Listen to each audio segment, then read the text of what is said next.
Juniors, welcome back. I like this image a lot because it kind of shows us what John was talking about when he wrote the book of Revelation, when he saw God's throne. You can see the council of elders that sit right next to him. You can see the multitudes and multitudes of angels that surround his throne, singing his praises and are ready to do his bidding. Ooh, right in front of him, guarding his throne, guarding his presence, you can see the cherubim, all described as looking like different animals, including a man, and they have a bunch of different wings. And then in front of him, you see the 7 lamps. And then, of course, you see him on his throne, shining, his presence being like bright, blinding light because he's God. I really like that because how often do you see pictures of God on his throne? It's really cool. Today, we are going to be talking about God the Father. Remember, in our last video, we introduced ourselves to the topic of the Trinity, and we know that God is made of 3 persons, Father, Son, and Holy Spirit. Today, we are learning about the first person of the Trinity, God the Father. All right, so how do we start? God the Father does a lot in the Bible. Remember, all 3 persons they are all one, they're God, yet they all have their own unique, distinct features. In the Bible, God the Father looks out for and protects his people, namely Israel. He sent his Son, Jesus Christ, to the earth to live and teach us, to die on the cross and then rise from the dead for our sins. He is displayed loving his children, us, and we also see him at the very beginning creating the world and bringing it into existence out of nothing. So who or what is God? Here's the thing about God. He is not some arbitrary, unknowable being sitting so far away in the galaxy that we'll never understand him. God is capable of being understood because, well, he wants to be understood. That's why he gave us his word in the Bible, and that's why he communicates with us. And we can communicate with him through prayer. Here's how we understand God so far based on his word and how human beings have been able to experience him. We know that God is eternal, meaning he had absolutely no beginning. He was not born. He was not created. He did not pop into existence out of nothing. No, God had absolutely no beginning, and he will have no end. That's why he's called the Alpha, the Omega, the first and the last. He is eternal, meaning he always existed and he always will.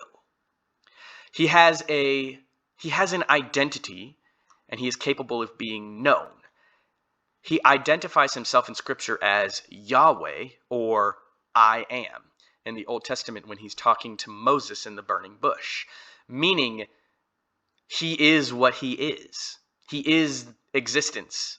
He is what brings out of nothing existence. He is the creator and sustainer of life. However it is that he acts, however it is that he chooses to be, that is what he is. And so he has a name that describes his very nature.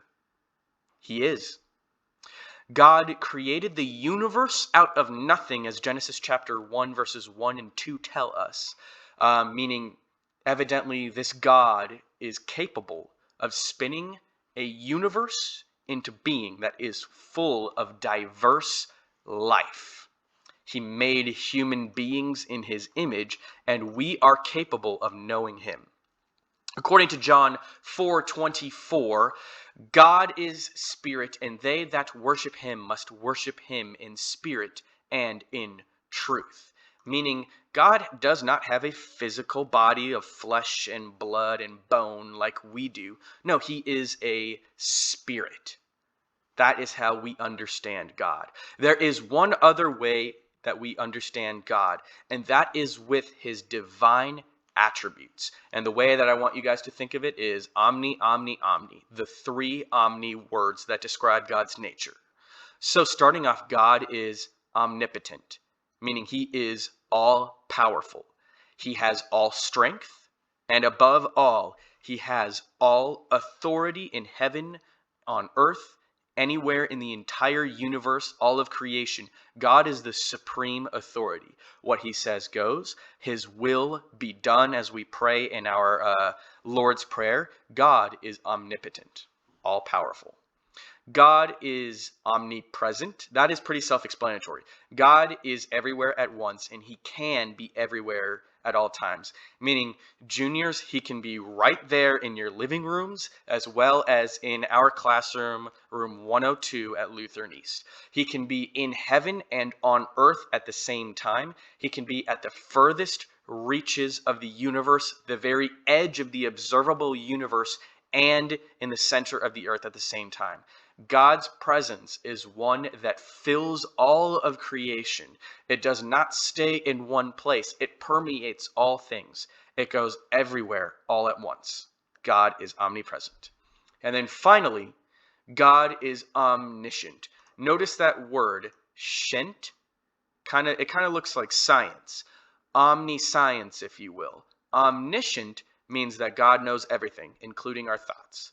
So, in order to know everything, you kind of got to be pretty smart, which is why I want you guys to think of that omniscience thing. Scientists are smart.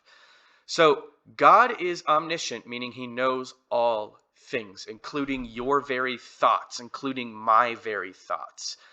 So God knows everything. He knows all things. Even before, and Scripture describes, even before a word is on our tongues, God knows exactly what it's going to be. This is called God's wisdom. When he created the entire universe, he saw everything that was going to happen. He knows everything that's going to play out. He knows what you're going to do. In Psalm 139, David describes God as saying, "You see me when I sit down and when I rise up. You see me when I go forth, and you know my very thoughts." God knows everything. There is nothing hidden from God. Jesus described, there is not two pigeons sold at the market that God does not know about it. Jesus also describes God knowing every hair on your head down to the number, even the ones that fall out. So you might lose a chunk of hair in a fight, and God will still know the number of hairs on your head. God knows everything. He is omniscient. That's what I have for you guys today. This is how we know about God the Father. And in our next one, we are going to talk about God the Son. Thanks for watching. God bless you.